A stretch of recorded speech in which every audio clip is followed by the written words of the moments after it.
From the vibrant land of Argentina, we bring you this tale of friendship, greed, growth, and lessons we hope you'll learn.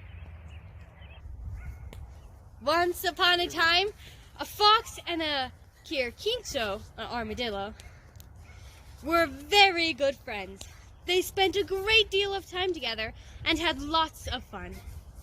One day, the quirquincho decided that he was not going to waste his time doing nothing, and instead decided to do a spot of farming. He immediately set out to work and started to build a fence around a plot of land.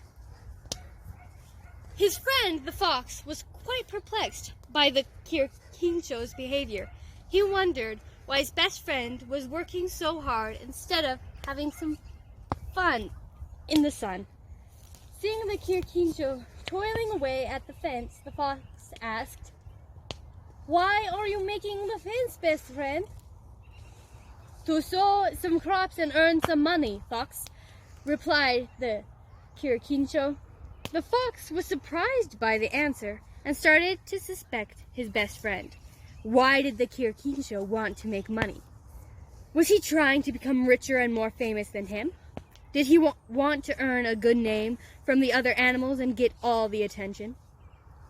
Soon, suspicions such as these got the better of the fox, and he quickly made a cunning plan.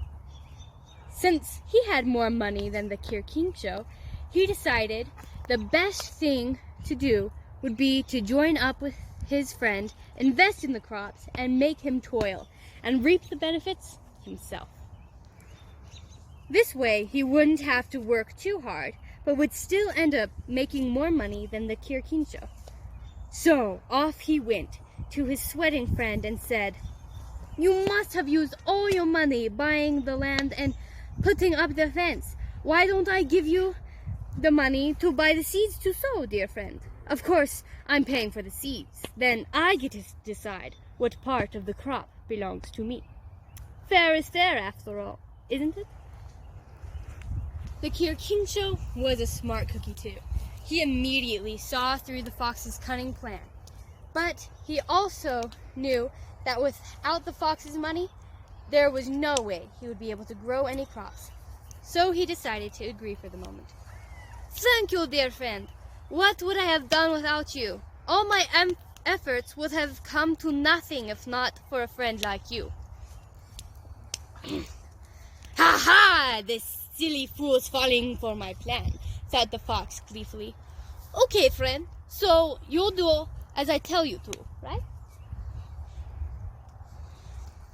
Then this first time, whatever grows beneath the land will belong to you, and everything that grows above it will belong to me," he said greedily.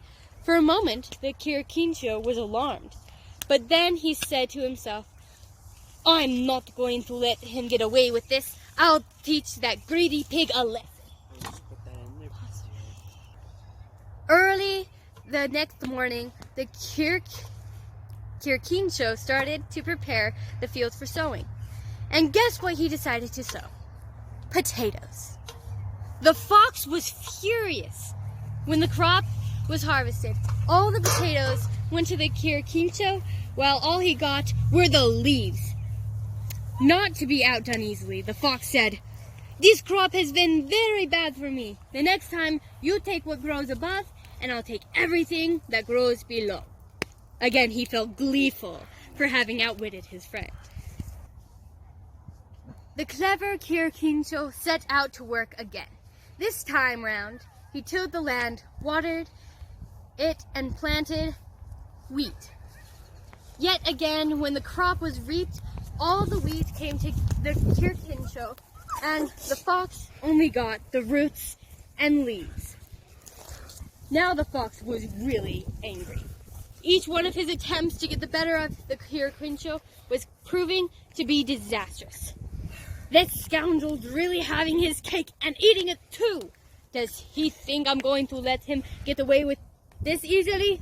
My money's being spent, and he's the one getting richer. I must teach him a lesson." So he thought long and hard for a few days when he hit upon what he thought was a brilliant plan. He called the Kirkincho. "Friend, the last 2 crops have been no good for me. I've spent all my money but ended up with just leaves and roots, which have no value. So, it's only fair that when you sow the next crop, I get both what grows above and below the ground. You can have everything that lies in between." Accordingly, the Kirkincho got to the field ready for sowing. And what do you think he planted this time? Corn! The crafty fox had been outwitted again. When the crop was harvested, the Kirkincho took all the corn that lay in between, while the greedy fox was left with mere roots and stalks. He got so angry with the Kirkincho that he spat and fumed and swore never to work with him again. As for the intelligent Kirkincho, he now had enough money to buy his own seeds and didn't need the fox's help ever again. What did you learn? Grow marshmallows.